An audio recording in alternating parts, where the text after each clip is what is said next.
So start again. Hi, welcome to the first ever Dukeshill online tasting. This is the first time we've ever done this, so if we're a bit amateurish, I hope you'll bear with us. We'll do our best, and I'm sure we're all going to have a great time. My name's Neil Hollingsworth. I'm the proprietor of Dukeshill, and I'm doubly blessed to be joined by two glamorous blondes, Doris, our Labradoodle, and Laura, my elder daughter, who, thanks to lockdown, is on loan to us from her day job at Atlas Fine Wines. They are sort of a fine wine merchant in London, but I'm really pleased that she's on hand to sort of share her expertise on all things winey. Now, I know an awful lot of you have bought wine and cheese so you can join in to a greater or lesser extent. Many of you have gone the whole hog and bought 6 bottles of wine, 6 types of cheese, and can join in. Those who maybe have just some cheese, some wine, join in and enjoy as much as you can. And those that are just listening at home, just have a great time and drink whatever you want and eat whatever you want. And do please feel free. You should find at the bottom of your screen, if you jiggle your mouse, the opportunity to chat to us.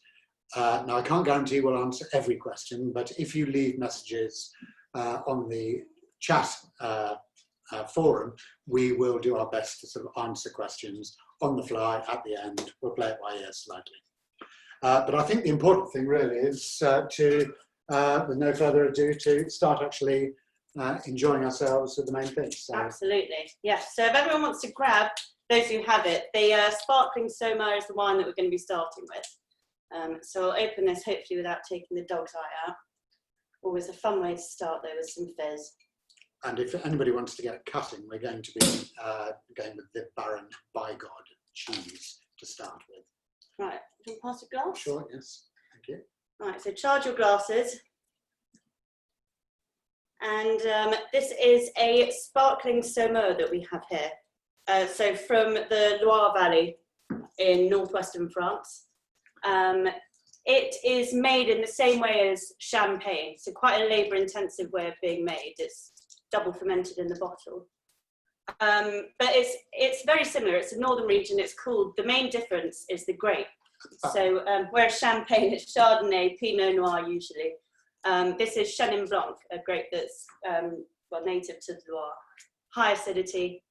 But if you give the wine a little swirl, release the aromas, nice. Have a little sniff. Yeah. You might want to just say a few words, Laura, about sort of the protocol of tasting wine. It really doesn't matter too much, but there's more to it than just chucking it back. There's plenty of time to do that later. Well, the reason that people swirl the wine is it exposes the wine to more oxygen, and that releases all of the aromas. So you'll get more flavours out of it. You'll enjoy it more. That's probably more when we come on to the reds. Yeah, sure. And I mean, you know, sparkling wine, it's the bubbles give off the aroma, but serving it in a wider glass in a flute helps to really release the aromas. I was going to say, because a lot of people would probably immediately think that either champagne either needed to be served in a tall, slender flute or one of those saucer type glasses, but to actually to taste the wine at its best. Yeah, always probably best wine glass like this really.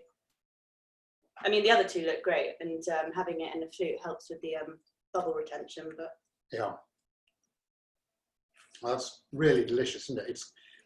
It's still got that slightly biscuity flavour you get, and that's from the time it spends on the dead yeast cells. Is it? Yeah, so they're called the lees, these dead yeast cells. So once this starts off as a white wine, it's fermented, and then they pour some sugar in to trigger a second fermentation in the bottle.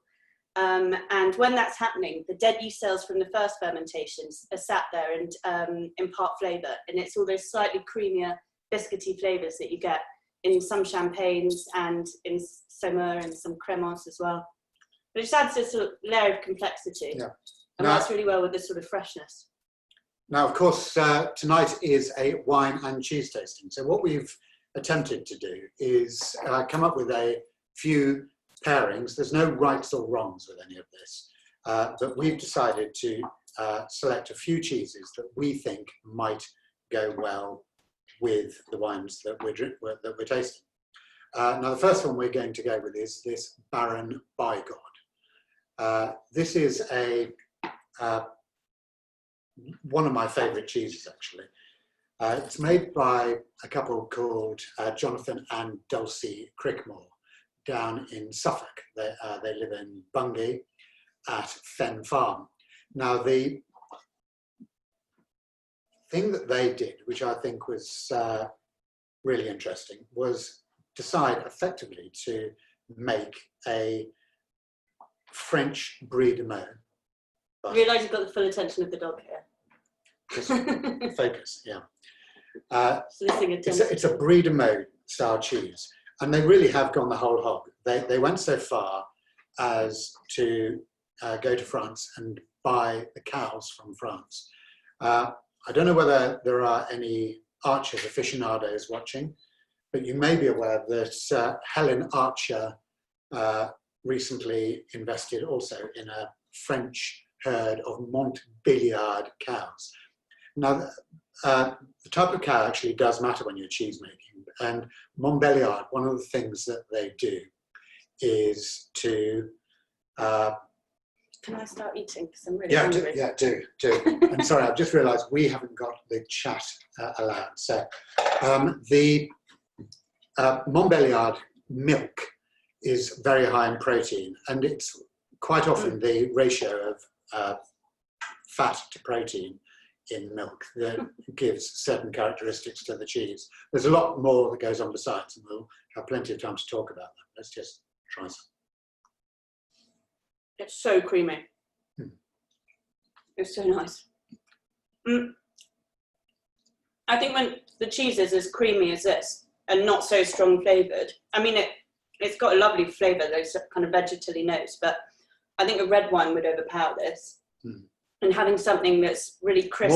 More to the point, I think this would overpower a lot of wines as well. I think anyway, sorry, carry on. I just think you need something with acidity to cut through it. So you're going to find that in a sparkling wine or a white wine, probably, most likely, aren't you? That just cuts through the texture. Yes, you need that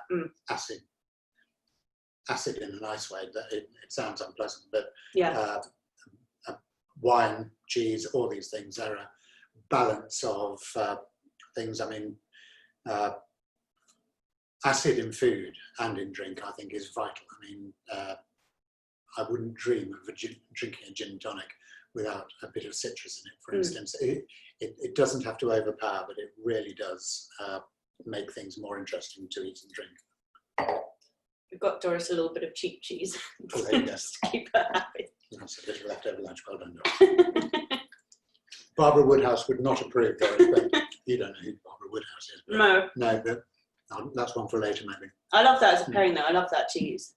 I think it works really well. Well, I'm really enjoying the wine. It's crisp, fruity, quite light, bone dry. Well, it's not actually bone dry, is it? I think that it's got fruit characteristics that are quite ripe and sort of gives it a perception of sweetness without the sweetness necessarily being there. Yeah, elegantly fruity. Yes. But it is lovely, really nice sort of ripe orchard fruit, apples, pears. Yeah. It's lovely. Well, I think that is a really nice matching. I could sit there and drink that all night long, but we must move on. We have other things to drink. Yeah. Do you want to tell us a bit about what you do at, pass me a glass, but while I pour the next drink. Then, the next one we're going to be pouring, by the way, is the ferment. Now, the crash bang wallop. Tell us a bit about what you do at Atlas Fine Wines and what Atlas is and does. Yeah, sure. So Atlas is a fine wine merchant based in London, and we basically offer a very bespoke service to clients looking to buy fine wine to sell, either for future consumption or for investment. But yeah, so I work sort of partly on the sourcing side, so finding wines, travelling to regions, getting wines from producers, and we've got a link of sort of suppliers throughout Europe who get us all these sought after and brilliant wines. So I partly work on that buying side, and I sort of manage a few private client accounts as well. But yeah, keeps us busy. Okay, now this next wine, I suspect, won't be quite as familiar to everybody, although I think it's one of the great underrated grapes of Europe, Ferment. This one's from a producer called Szepsi. My Hungarian is a bit rusty now, I'm afraid. We were in Budapest not that long ago, but yeah, it's weird. I've forgotten all of mine as well. do you want to talk us through it in English? Well, I mean, Ferment's been around for centuries and sort of made its name as one of the principal components of the famous sweet wine Tokai from Hungary, which, I mean, it can produce seriously great wines that can age for centuries. It's an intensely sweet wine, but dry Ferment, not this, but yeah, Ferment made in a dry way, in a varietal way, so just Ferment, not blended with other grapes, is more of a recent development. But you're still starting to see it a lot more on restaurant lists and things, because it works so well with food. It's got such character. It's got, you often get a slightly sort of smoky characteristic, but it's got stunning sort of limey, peachy flavours, sort of spicy note as well. Yeah, it's, I mean, genetically speaking, it's related, albeit slightly distantly, to both Rieslings and Chardonnay. And I think one of the things it shares with Riesling in particular is that it can work really well from being bone dry right up to super sweet. Yeah, well, it's got the thing that you need for a wine, for a grape to be able to do that, and that's a sort of searing acidity, which again pairs it very well with foods. But yeah, I always think it's a very sort of characterful wine. I'll always go for a dry Ferment if I see it. Crikey. Right, I notice that we've got a few chats coming through. But in the meantime, Laura just mentioned it goes well with all foods. While I just cut a little bit of cheese, we are moving on to the Pave cobble, which I hope, let's put it on here so you can get a better idea. Those of you who've ever deconstructed a cobbled road will know why it's called cobble. It looks just like one of the granite sets used in a cobbled road. I'll explain in a little while why it's called Pave cobble. But let's just a quick answer to Samantha's question. Cheese is served at room temp. Ideally, you would have your cheeses taken out of the fridge to serve close to room temperature. With some of the creamier styles, you don't want them getting too warm or being up too long. Would you say that's right? I would say absolutely right. Yeah. We've actually, and I mean, it's impossible with talking to so many of you and trying to keep you abreast of the plans for tonight. But what we did was to bring these cheeses home a week ago, so that we've got some control over, if you like, the last few days ripening. And these have had at least a week coming up to perfect condition. I'm not talking about serving temperature at that. And I recognise not everybody will be able to do this, but because my daughter drinks so much, we've invested. It's my job. Yeah, right. Okay. No, her mother does as well, don't we? We have invested in a very small, just from Amazon, little wine fridge, which sits in the shed outside. And we have that set at about 12, 13 degrees centigrade. And if we've got a really nice bottle of wine, it's a great place to keep it because we haven't got a cellar, where it doesn't get too hot, doesn't get too cold. And that temperature, 12 degrees, has been the perfect temperature for us to keep these cheeses for the last week. Yeah, the glass stopper, a lot of, well, not a lot of, but more and more producers are using that as an alternative to synthetic corks. It's sort of a stylistic thing, I think. I'm not sure how it's used with wine, so I don't think it would be used for a wine that was built to age, but you see it in Eastern Europe, and you know, in Europe in general, a few people use the glass stoppers. I hope you've managed to get them open on the Ferment bottle. Oh, right. Now, That is a really interesting cheese. We move on to this. Yeah. This is a deceptively simple cheese to make. I mean, it's a ewe's milk cheese, which you may or may not be familiar with. And there's quite a wide range of ewe's milk cheeses. I mean, anybody that's travelled in France will probably maybe have tried a Roquefort, which is a very, very soft, almost wet blue cheese, delicious, strong, very acidic flavours. The other end of the scale, a great British ewe's milk cheese. So we've got another dog here making weird noises. Sorry, I'm saying. He gets sneezy when he's excited. Yeah, he's not. You're not on camera. Anyway, the Fletcher family in Warwickshire make a fantastic hard English ewe's milk cheese called Berkswell. This is a very fresh, young ewe's milk cheese made by White Lake Cheeses down in It's very fresh though, isn't it? It's almost like, it's really light. It's light, slightly verging on moussey, I would say. But it's deceptively difficult to make. It's when cheese is made, basically the process of changing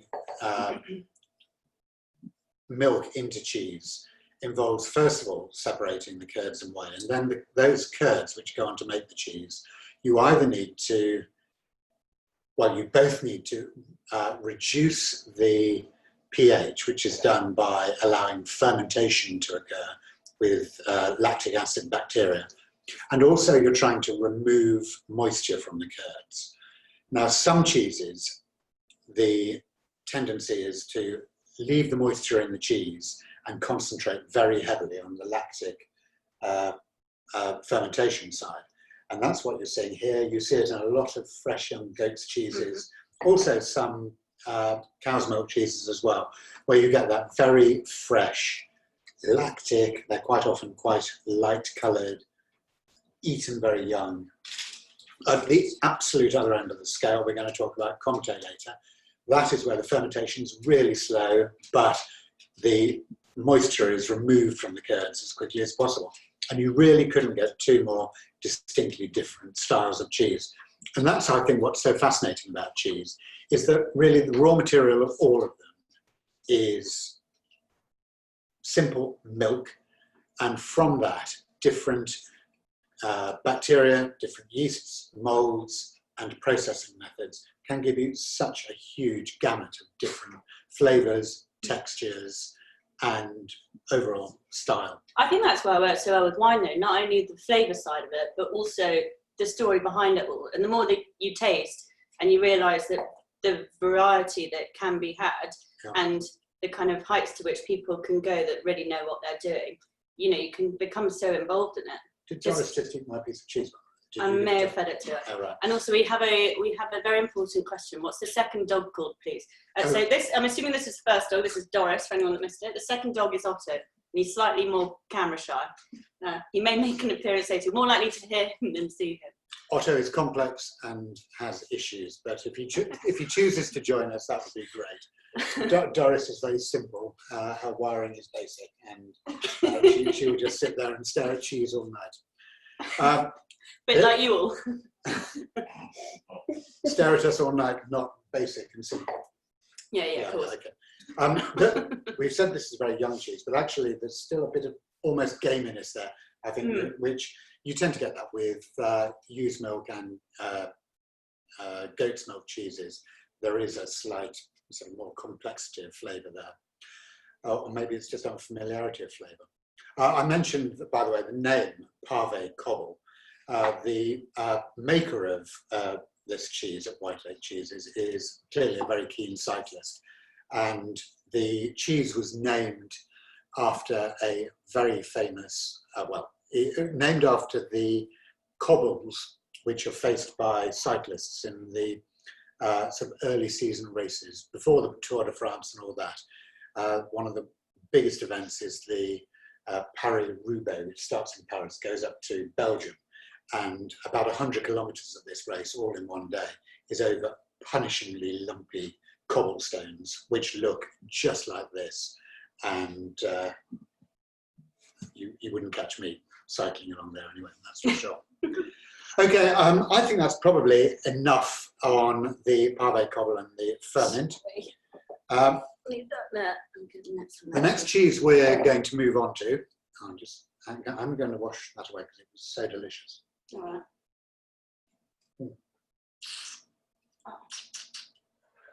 Lovely, really enjoyed that. Okay, we're now going to move on to the Kirkham's Lancashire. If you want to get your cheese ready. You want to start pouring as well. We're on to the Pinot Noir. Ah, yes. Can you pass me a glass? Yep.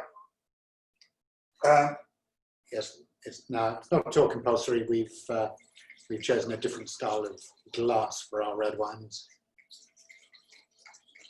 Why not?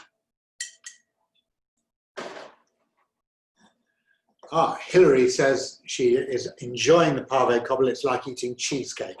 I know exactly what you mean. It's got that, what we described as moussey, didn't we? It's yeah. Really nice. Yeah, exactly. Sorry, I'll throw up your cheese board. You can do the cheese bit. And I'll Oh yeah, okay, I'll just... So yeah, this is Pinot Noir from Austria. Wagram is the region, W-A-G-R-A-M. So it's sort of from the banks of the Danube. And it's, so Pinot Noir, a lot of people know it. It makes some of the greatest wines in the world, largely from... Can I see the bottle again? Yeah, sure. Yeah, because I think this is quite interesting for an Austrian wine, because Pinot Noir is one of my favourite. It's a tricky grape to do anything with. I think it's one of those grapes that you need to be a good winemaker to get the best out of it. 100%. It's notoriously difficult to grow. It's a sensitive grape with a thin skin, and it sort of needs perfect conditions, Burgundy-like conditions. Although even in Burgundy now, in recent vintages, you know, its temperatures are rising. It's difficult to keep that restraint and elegance, no alcohol levels. So it's sort of synonymous with Pinot Noir of old. But it's strange. It's obviously a marketing decision they've made, because obviously the natural home of Pinot Noirs is Burgundy, as Laura says. But there are some fantastic ones, probably slightly cooler climate ones, coming out of Germany and Austria. But almost invariably, they are known by the German name, which is Spätburgunder. Spätburgunder means late. Well, Spät means late, and Burgunder is late. Burgundy. Yeah. So, but they've obviously decided to, for familiarity purposes, call this Pinot Noir, which is fair enough. Yeah, even making it as far north as Kent now. Quite right. Yeah, you can get Pinot almost anywhere. I haven't actually tried the Gusbourne Pinot. Have you? Oh yes, Gusbourne Pinot Noir. We have, and funnily enough, we are does it just go into their sparkling wine, or do they make a red wine?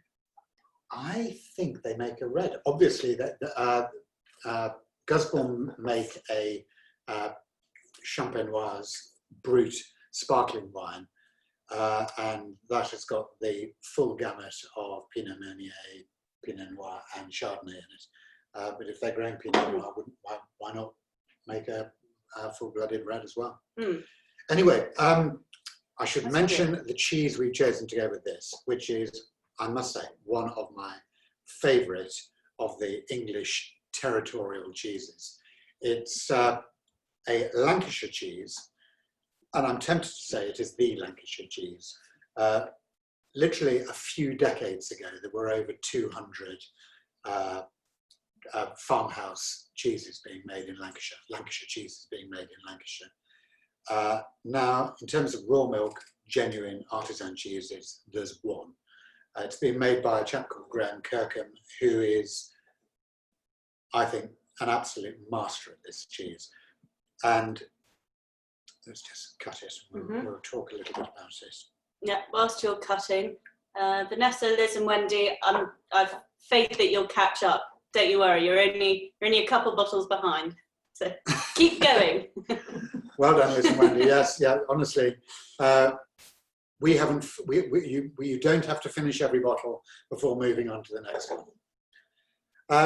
Now, Kirkham's Lancashire is, I think, the way I would describe the way that Graham makes his cheese.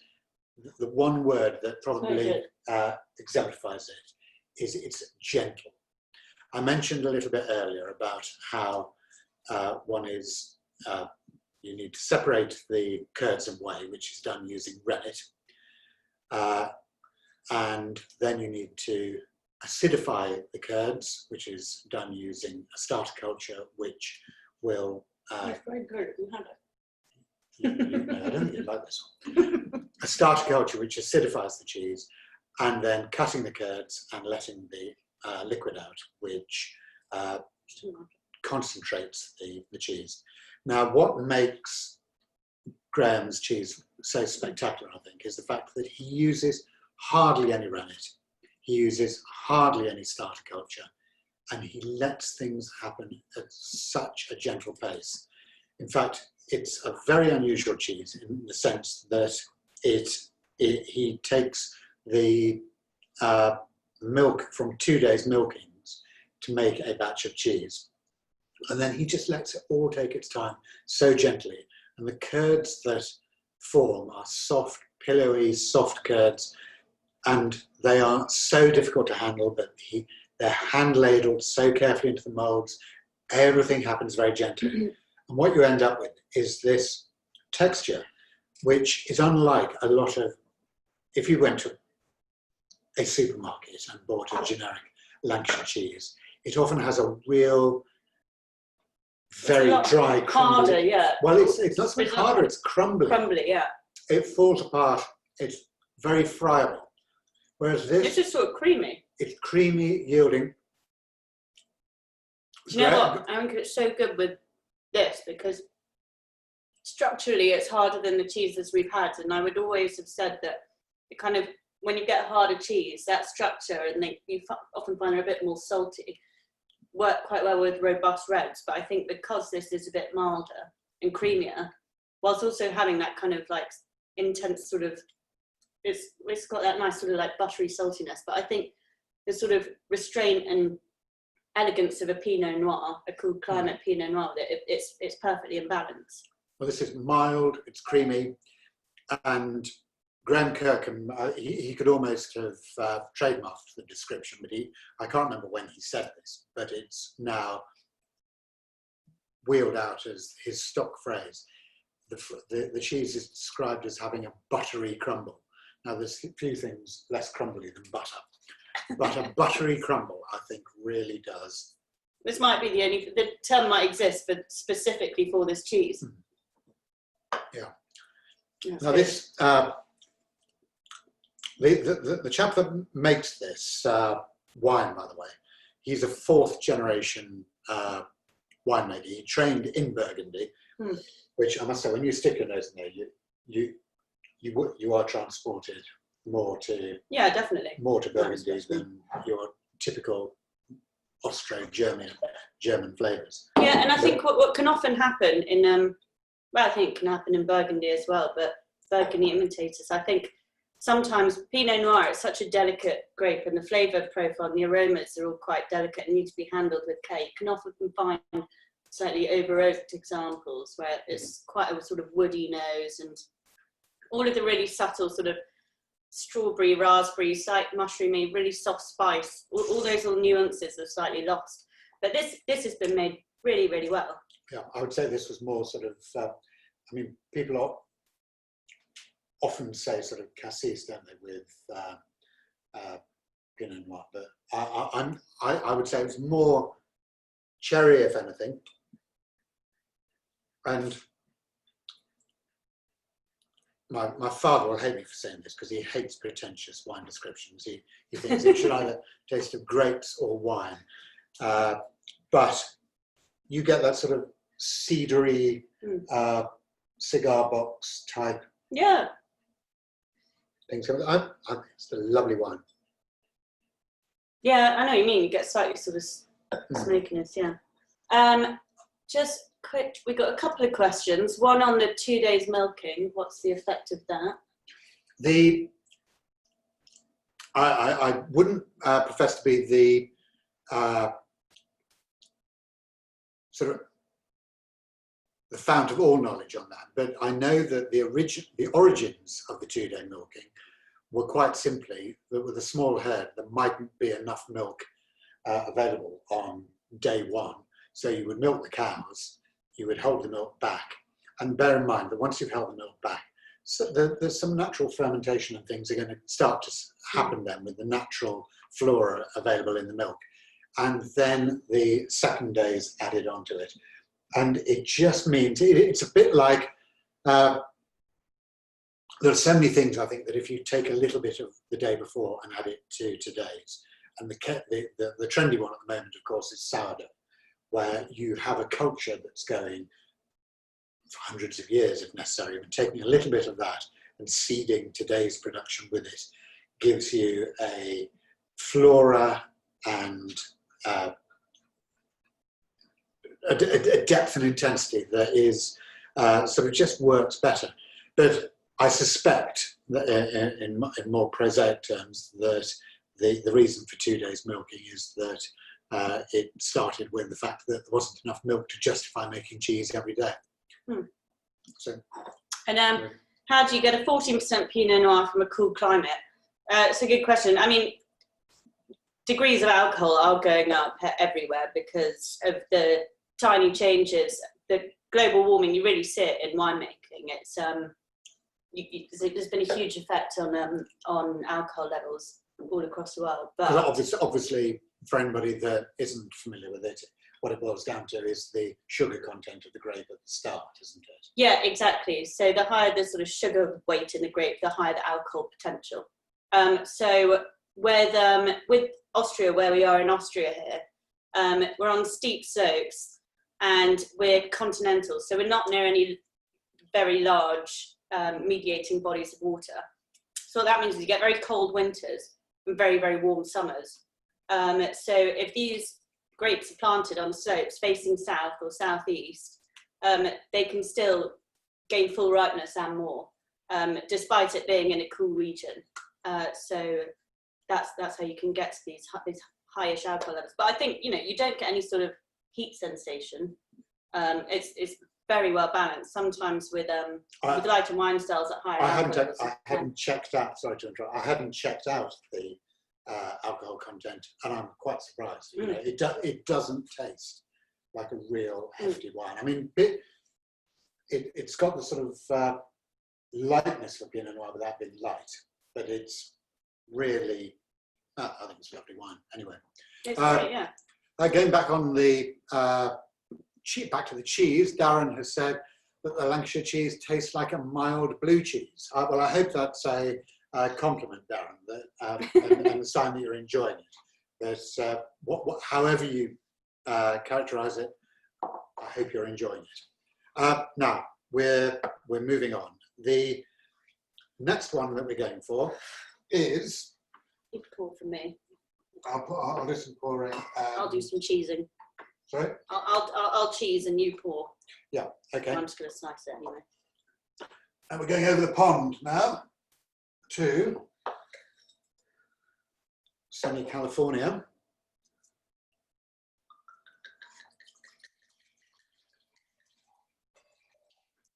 Thank you very much. Oh, sorry, Doris.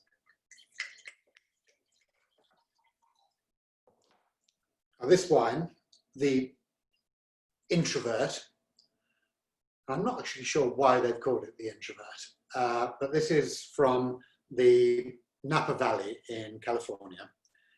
And, well, Cabernet Sauvignon is a sort of principal grape over there, isn't it? They grow a lot of European grapes, but Cabernet Sauvignon it's got a huge home there, and they've really refined their ways of working with it. And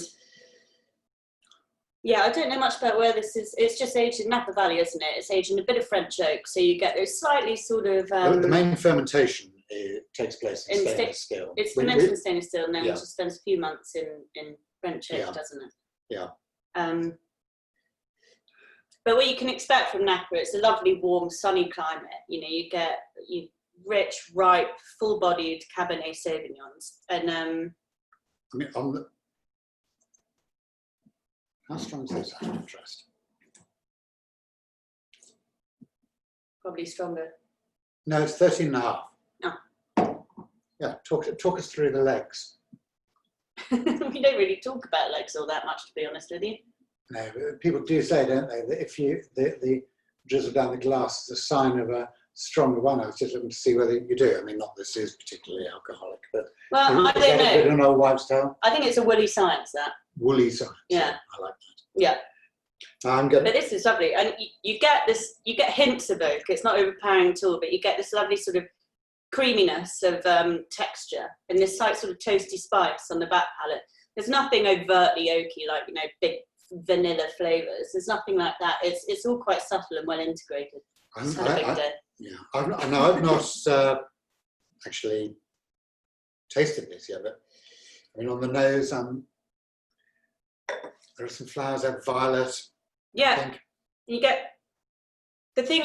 People always think of cassis, you know, that ribenery and blackcurranty, concentrated blackcurrant thing with Cabernet Sauvignon. And another characteristic that you get, it's you get it in some regions more than other, and depending on the winemaking style as well. But you get a slightly tomatoey, leafy, eucalyptusy note, which I'm getting less of here than I would get in other Cabernet. Well, I was pinching out the side shoots on my tomatoes earlier, and I love the smell of tomato leaves. So that's one of my smells of the summer. Smells of the summer. Oh, very nice.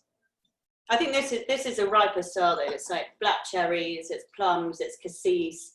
There's a little bit of sort of like tobacco cedar boxy thing on the finish. It's lovely. Right. Need a cheese to go with it though. John has just said, can we have a recap, please, on where we are? Hello, John. I know John, by the way. Hi, John. But just to clarify where we are, we started by tasting the Baron Bigod cheese alongside the sparkling Saumur. Mm-hmm. The Baron Bigod is basically the brie style cheese. We then moved on to the Pave Cobble, which was a very fresh lactic ewe's milk cheese, which we tasted alongside the Hungarian Ferment.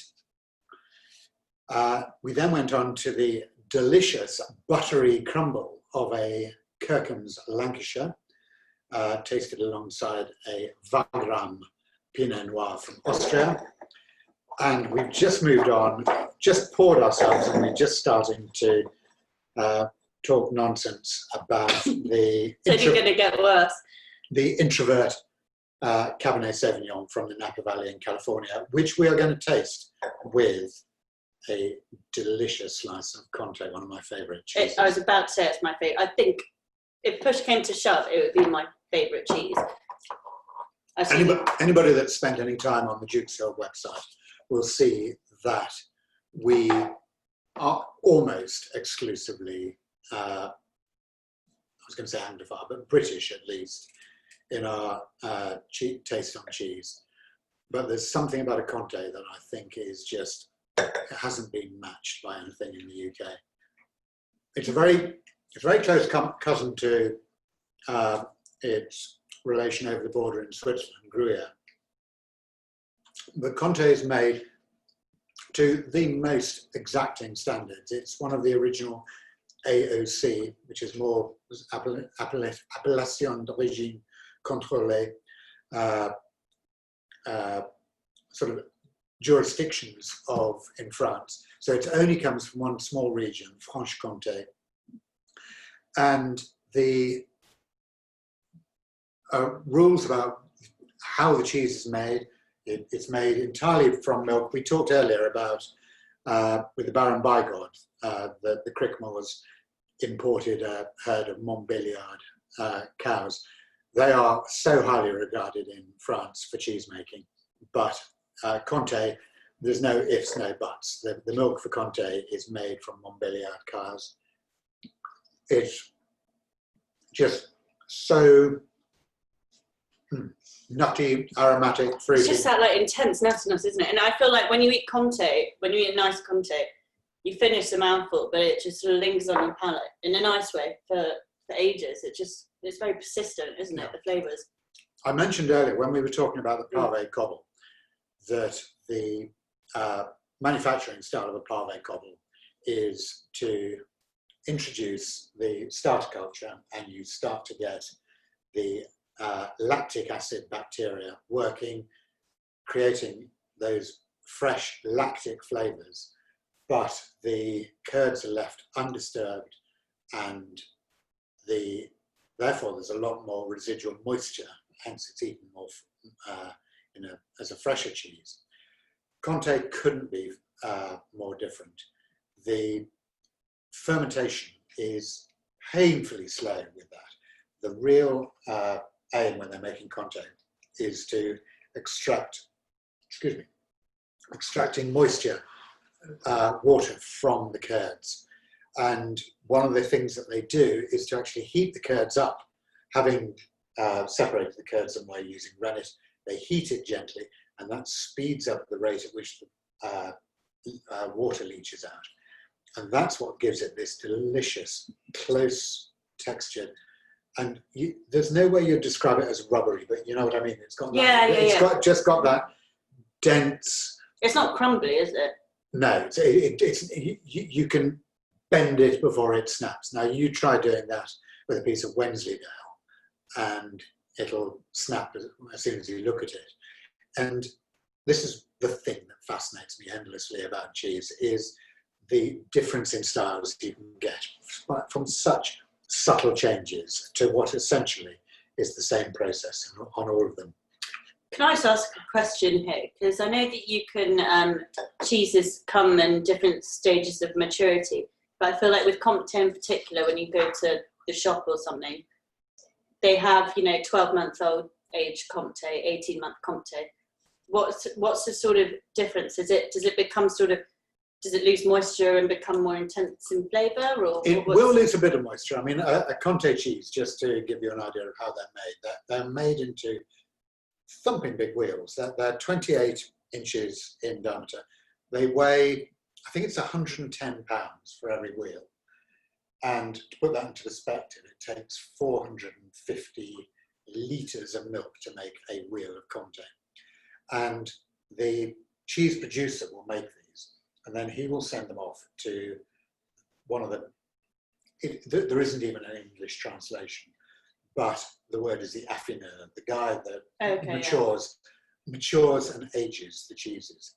And you may or may not have seen in the Franche-Comté region where the Comtés are done, there are warehouses essentially with 1,000 upon 1,000 upon 1,000 of these massive wheels of Comté. And as they age, they are, not a lot of people realise it's a washed rind cheese. We'll come back to that when we come on to we'll talk about the roll right later, but it is actually washed with a brine solution, but they are aged for between typically 4 and 18 months. Now, as with cheddar, and in fact, for the truer Dukeshill aficionados out there, as with our dry cured hams, it's not so much about they don't become drier and harder, but there's this whole orchestra of enzymes, bacteria, microbiological changes that are going on. And it's just the flavour will continue to develop. And for some people, so when you see the vintage or extra mature cheddar in a British supermarket, you know that it's going to have a stronger, more, the characteristics become more obvious and more defined. But a young Comté is delicious, but I think the older they are, if you like the characteristics, the longer you give it, the more you're going to like it. Again, you can draw the similarities between cheese and wine there, can't you? I'm just going to pause you for a moment, Doug, because we've had some lovely comments come in. Thank you for all your kind words, those of you that have been kind. You've all been kind. Will it get better with age? So, is he talking about me or you? Sorry, I was reading Mike saying you're a great father-daughter combo. So thank you, Winnie Mike. Age, yeah. The check's in the post. Yeah. Right. No, but sorry, the wine. No, okay, so it's just the wine that would age. So Cabernet Sauvignon ages famously well. It's the great wines of Bordeaux, predominantly Cabernet Sauvignon blends, or Cabernet Sauvignon dominant blends. And it does age well. I would think this example is an earlier drinking style. So I think it's 2017, this vintage. So it's already 3 years old. I would say it was absolutely ready to go. Ready to go. If you held onto it for another couple of years, I don't think you're going to get a huge amount more out of it. It's not got particularly strong tannins. The wines that tend to age, they require quite powerful structure. So that means both acidity, flavour concentration, and tannin, and perfect balance across the board. Which will tend to make them not terribly nice at this age. Yeah, well, I mean, you know what? Winemaking styles have changed a lot. So tasting Bordeaux en primeur when you're tasting wines early, young, from barrel, tasting young Barolo would have been thought inconceivable 20 years ago. But winemaking styles have become gentler. So wines are easier to taste younger, but as you say, wines that are built for aging, they're less enjoyable drinking young. This is perfect for drinking young. It's ripe, it's juicy, it's delicious. Actually, just following what we were very lucky summer before last, on the back of Laura's job, we were able to visit a really, really good Burgundian producer of some really fine Côte de Beaune wines. No, Côte de Nuit, they were based Côte de in Nuit, Nuit Saint-Georges. Saint-Georges. Beg your pardon. But we tried some of the previous year's wines direct from the barrel. They'd fermented, they'd finished their malolactic fermentation, hadn't they? Yeah. But I thought they were going to just be horrid for somebody that, I mean, there are experts out there who can taste a wine at a very early age and predict how it's going to age. I haven't got that. I just thought I'm not going to enjoy this very much. It was delicious. It really was. Yeah. We staggered out of this poor chap's cellar, having worked our way around several of his best cuvées, and they were absolutely brilliant. It's incredible, yeah. I mean, I went on a trip with Atlas to Bordeaux's right bank in November last year. So sort of 2-3 months after the 2019 harvest, and we tasted a 2019 from barrel, and it was still fizzy. It was going through its malolactic fermentation, but you could still taste the potential there, and it was still a tasty wine. But yeah, no, it's good fun.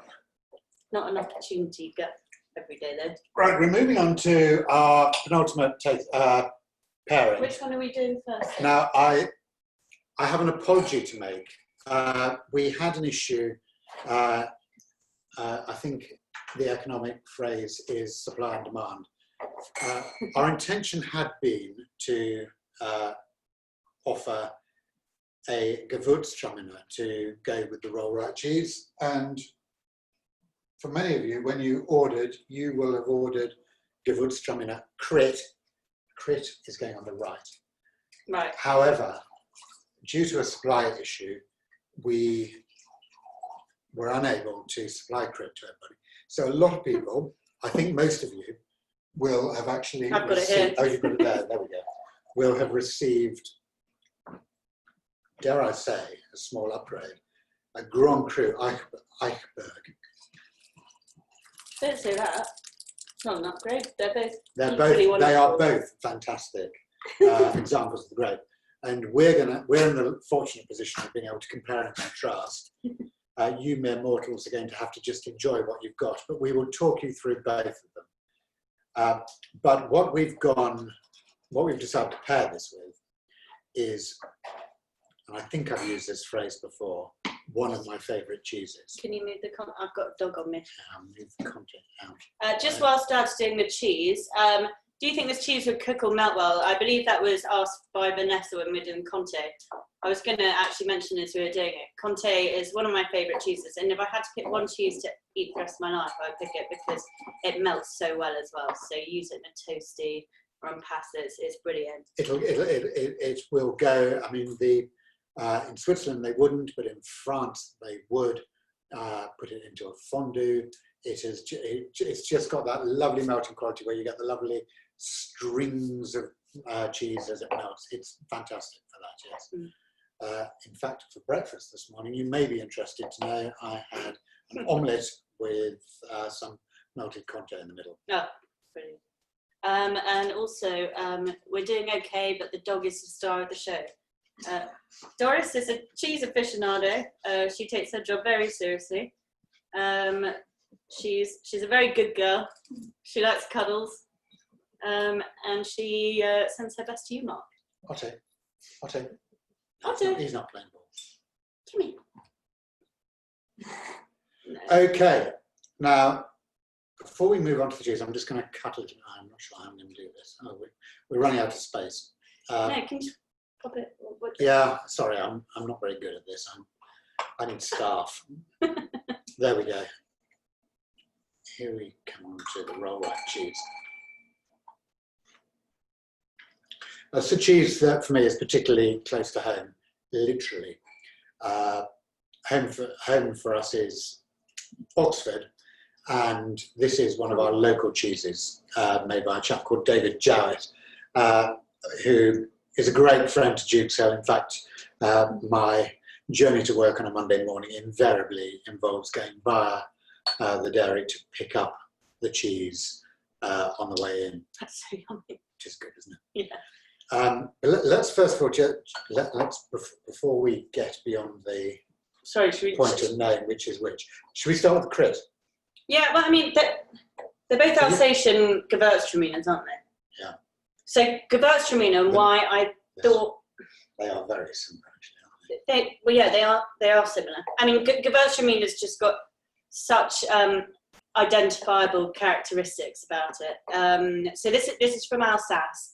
Alsace makes 90% white wines, and they use quite aromatic varieties generally. So Riesling is their sort of main white grape, and Gewürztraminer as well. And it's an intensely sort of aromatic grape. It's got some really kind of rosy floral notes, lychee, these really ripe tropical fruits. I was going to say lychee is so predominant.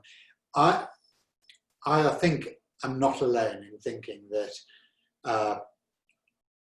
I grew up in the 70s and 80s, and almost the bête noire of anybody that discussed wine was the German style wines. And I'm thinking about the Black Tower and Blune. I don't know if they were German, to be fair. I'm probably maligning them horribly.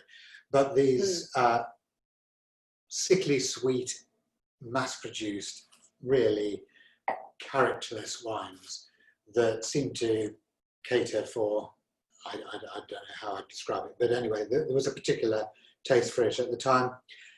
And that sort of, I think, prejudiced my taste in wines for a long time. But it's not just you though. I mean, sweet wines and anything that wasn't bone dry fell completely out of fashion. And it's only now when people seem to be more interested in sort of artisanal production, learning a bit more about why things come and why they're different, and different flavours, and food and wine coming as one. I think that the consumer is a bit more interested in trying new things. I think in the past it did get a bad reputation. A lot of bad sweet wines were made. I wouldn't say this is sweet, by the way. I'd say this is off dry. Off dry, yeah. Certainly on both sweet. Counts, yeah. But we went as a family to Alsace summer before last, and if you haven't been, I cannot recommend it as a region of France to visit highly enough. It is completely off the beaten track. Nobody ends up in Alsace by mistake. You feel like you've gone back in time. It's one of medieval villages. You don't go there by mistake. If you, again, I've sort of hinted at my vintage, but as a child, growing up and watching Chitty Chitty Bang Bang, I know that was sort of meant to be Hungary or Romania or somewhere, but the half-timbered villages, it's little chocolate box. chocolate Yeah. boxy villages with chimneys with storks' nests Mm. in the top of them. And I went there. The main reason I was excited about going to Alsace was to try probably their signature grape, which is the Pinot Gris, which is it's the same grape actually as Pinot Grigio, but the style couldn't really be more different, just because of the terroir, the climate, etc. And Pinot Gris is just one of my favourite wines to drink with food.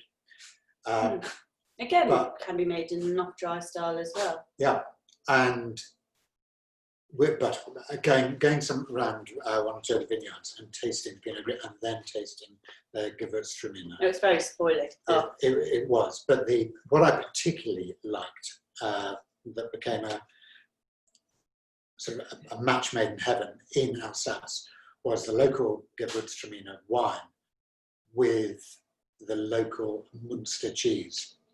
Now Munster is a very, very pondy washed rind cheese, and we don't really have an equivalent, I don't think, in the UK.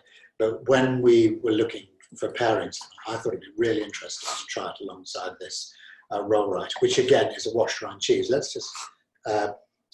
Well, whilst you're doing that, so which cheese have we paired the Gewürztraminer with? It's the rollright, Rollright. the wash rind one. And other than cheese, what's this Alsace wine pair with?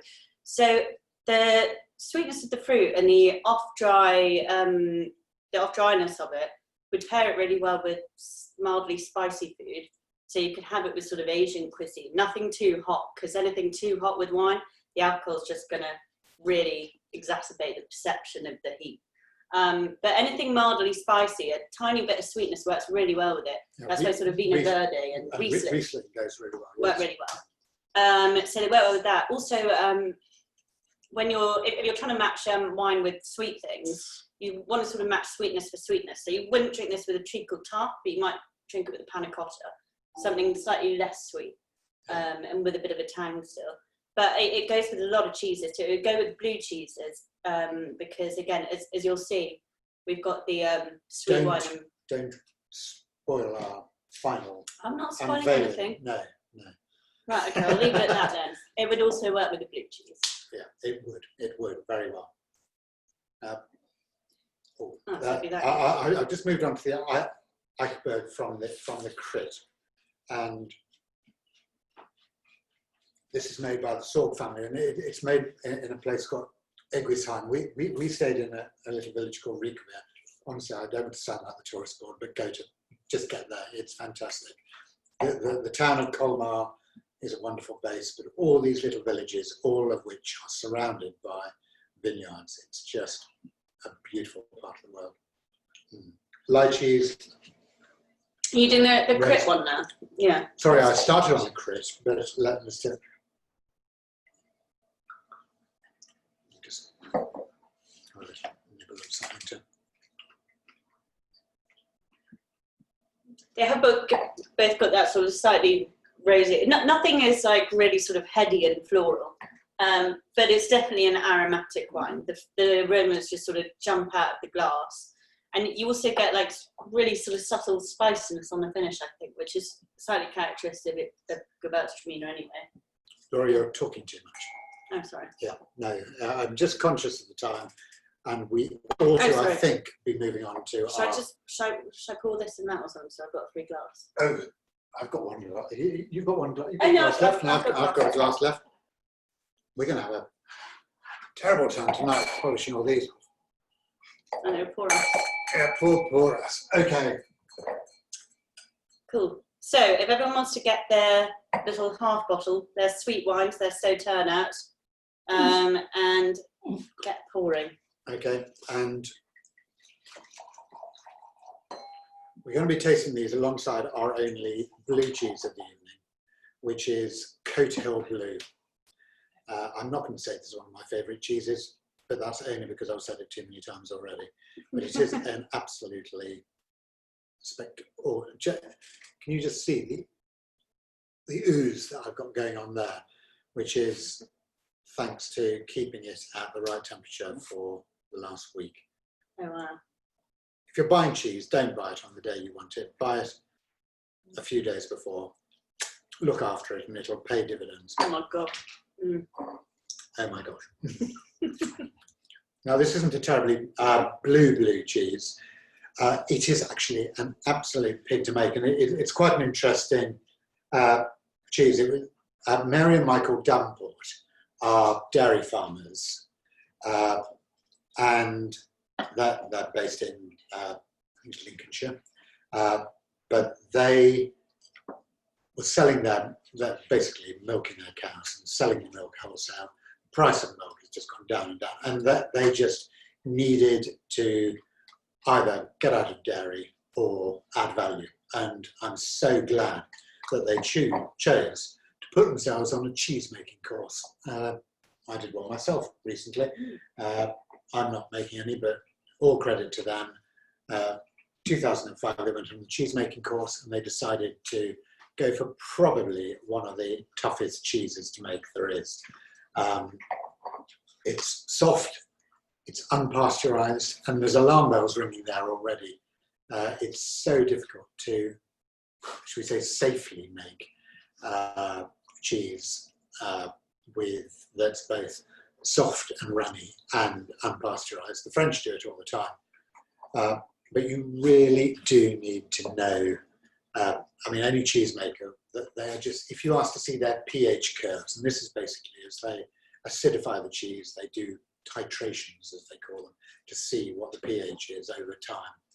And they draw graphs, and that graph will tell you, or tell anybody that knows what they're doing, how that cheese is going to behave, and they nailed it. So they make it safely, but the texture is just soft, yielding, and then the added complexity of adding some, we talked about Roquefort earlier, Penicillium roquefortii, which is what makes it blue at the start as well. A bit more. Have you not got yours yet? No, mine, I'm going to need to go. I really need a spoon to eat this. Whilst he's grabbing a spoon, I just want to say a massive happy birthday to Greg, who's here celebrating. Thank you for joining us. And happy birthday. And raise a glass for you. Yes, and Helen's disappointed to see so many. I promise we'll go around minesweeping after. Sorry, unfinished glasses. You wait. As soon as we've got rid of you lot, with the party. We're holding back right now. But yeah, so with the blue cheese, the classic pairing is a sweet wine. So whether that's Sauterne, whether that's port, whether that's Tokaj, it goes so well because you have that intense salty savouriness from the blue cheese. It works so well with all the honeyed characteristics of the Sauterne. We've confused Kate with Clos-le-Comte with Comté. Easily done. One has got an acute accent on the E. I have no idea. That basically means, Clos means would you field or patch of land, exactly, patch of land belonging to the count, and Comté comes from That's kind of Franche-Comté region of France. But either way, then lovely wine, lovely cheese. Sort of, it's a good finisher, isn't it? I think if you're making a cheese board, no matter how small it is, you sort of got to have blue cheese to finish on. They're just, nothing tastes quite like it. It's so sort of intense. But this Sauterne is just so unctuous. It's ripe, complex. You get all these amazing flavours from Sauterne. So generally, Sauterne is in Bordeaux. The little region's called Sauterne, and it's at the it's sort of below all of the Medoc, all of the red wine making regions. I'll just show you how this is oozing out. You're going to have your work cut out later. No, and it tends to be a blend of Sauvignon Blanc and Semillon. So Sauvignon Blanc is a very aromatic grape, has a lot of acidity. Semillon is great grape for aging, adds a bit of oiliness to texture. But blend them together. Basically, the sweetness comes from there's a benevolent rot that attacks the grapes, and it's called noble rot.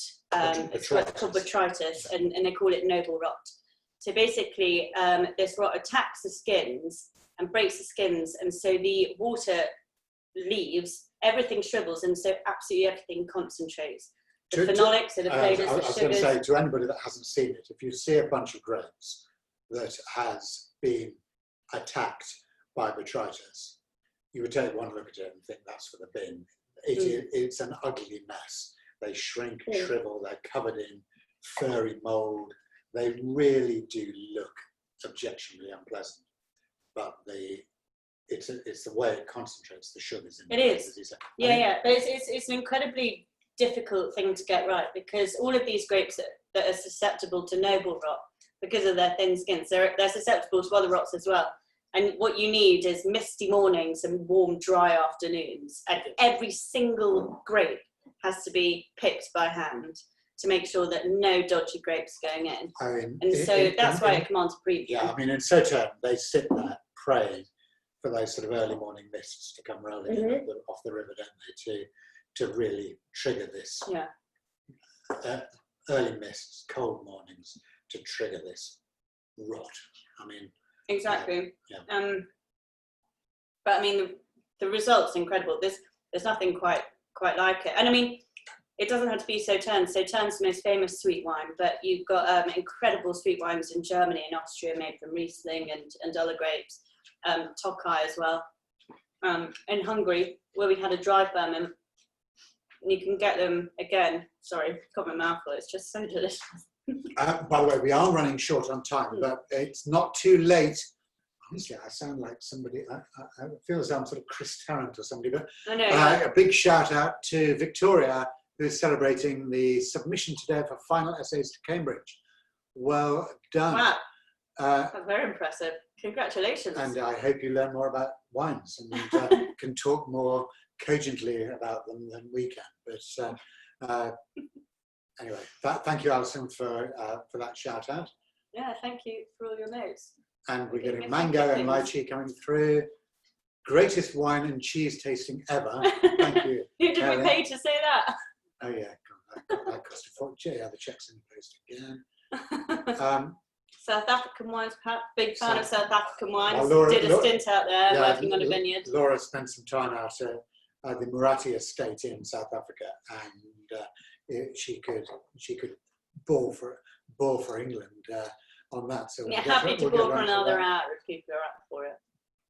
And Phil and Lizzie, I don't know who you are, but big shout out to you. This is coming thick and fast. Oh, well, thank you for all your lovely comments. We've had a really good time. I feel a bit fuzzy. So does Doris. Yes, Tracy. I remember Tracy. We had an email before. Poor Tracy. Can we all happy 28th anniversary. Well, can we spare a thought for Tracy, who is in Cayman with sun, turquoise sea and palm trees, but no Dukeshill delivery. So she did invite to fly me out there at her own expense, but we are, oh, hold on. You're getting a lot of love, Doris. Seema, you love the Kirkham, so do I. Susan, loved the Sumur, fantastic. Did we train Doris to do this? No, we didn't. No, well, we did in a way by just being exceptionally. The key is to assert no authority whatsoever. There's no such thing as a bad dog, just bad dog owners. Yeah. And yeah, I don't know. There's overindulgent dog owners, and that's how you get this. Yeah. Well, listen, I'm really pleased. You all seem to have enjoyed it thoroughly. We'll give it a couple more seconds just to see if there's any more sensible grown-up questions rather than just praise, because we can lap it up, but it starts to feel a bit self-indulgent. Hope you do this again. Darren, yes, I'm sure we will, but if you'll excuse us, we've got a lot of work to do. We actually have a lot of work to do. Yeah. We've got our work cut out. And don't forget, we had 2 Gewürztraminers. So we've got we've been punching loads more than you to do. Yeah. Thank you very much indeed, everybody. Brilliant. Okay, thanks a lot. So signing off, thank you very much for joining us tonight. It really has been a pleasure for us. I'm glad so many of you seem to have enjoyed it.